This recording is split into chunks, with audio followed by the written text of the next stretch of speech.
A Comissão de Constituição e Justiça da Câmara incluiu na pauta de amanhã um projeto de lei que limita o uso de celulares nas escolas. A gente vai tentar aprofundar um pouquinho mais a proposta. Para isso, convidamos o relator do projeto, o deputado federal pelo PSD do Rio de Janeiro, Renan Ferreirinha. Deputado, bom dia e muito obrigado pela entrevista. Bom dia, pessoal. Um prazer estar aqui com vocês mais uma vez na Jovem Pan.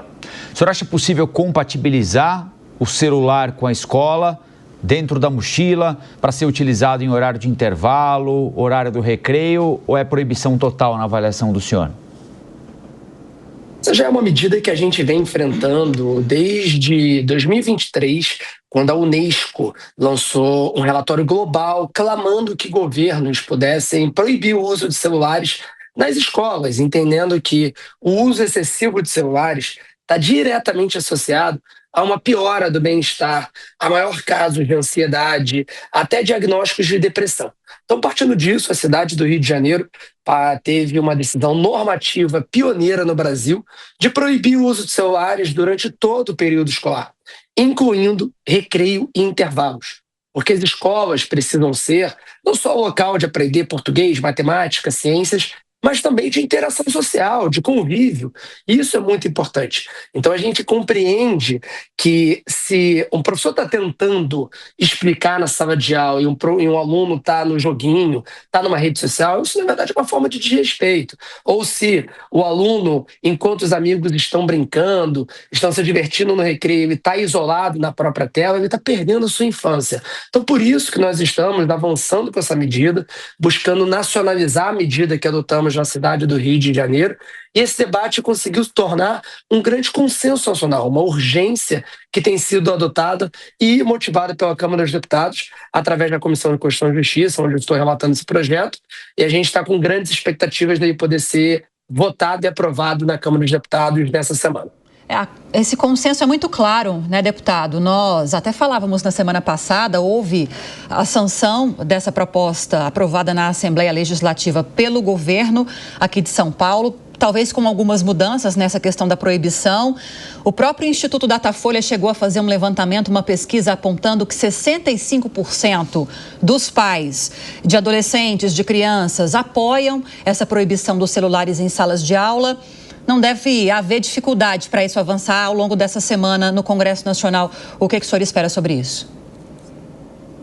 E esse assunto tem ganhado um tom de consenso, como você bem falou, de uma maneira muito interessante. Eu diria até que um consenso suprapartidário, porque essa não é uma pauta de esquerda e de direita, é uma pauta ideológica. Ela é uma grande urgência nacional. Todo mundo que tem filho pequeno, interage com criança pequena ou com adolescentes, sabe desse grande desafio que nós estamos enfrentando. Nós vivemos, todos nós, uma epidemia de distrações, sendo que para as crianças e jovens ela é ainda mais perversa, porque eles não possuem um histórico de experiências onde eles conseguem discernir da melhor forma e estão no momento também onde aquele período escolar é muito importante para o seu desenvolvimento.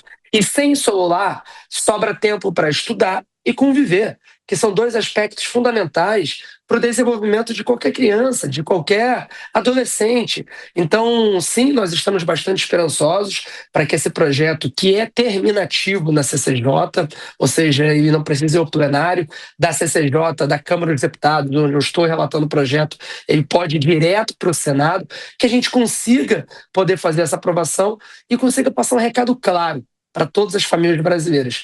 Que a conexão do celular, a conexão do aluno tem que ser com a escola, tem que ser com os amigos, com os professores, não com o celular.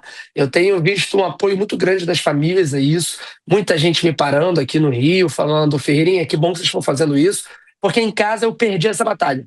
E é muito triste uma família não conseguir mais jantar com seus filhos, conseguir ter essa interação. Então que nas escolas a gente consiga passar esse recado claro, que a gente quer a nossa garotada focada, estudando, interagindo uns com os outros. A Deise Ciocari tem uma pergunta para o senhor também, deputado. Oi, deputado. Agora, como que o senhor enxerga a capacidade das escolas, especialmente as escolas públicas, de fiscalizar e implementar essa regra de uma forma eficiente, sem criar conflitos, obviamente, entre pais e alunos? Então, por exemplo, você pode levar o celular para a escola, mas não pode usar durante a aula, pode usar durante o recreio. Existe a previsão de oferecer recursos ou diretrizes às escolas para lidar com com essas nuances dessa proibição? Existe uma forma de ajudar para que não se ultrapasse o limite entre a diversão e não prestar atenção em sala de aula? Vocês pretendem oferecer alguma diretriz para as escolas? Com certeza, Deise. Aqui no Rio de Janeiro, nós já estamos há 1 ano com essa proibição, que, por sinal, inclui a proibição na hora do recreio. A nossa proibição, ela vai do começo da primeira aula até a última aula do dia.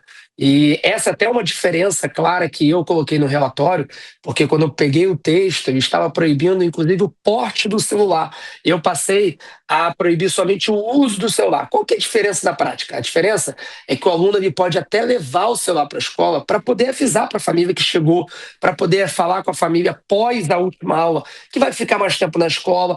Então, essa comunicação pré-começo do dia letivo e pós a última aula do dia, ela é válida com a família. Se a família precisar falar com o aluno durante esses momentos, basta ligar para a escola.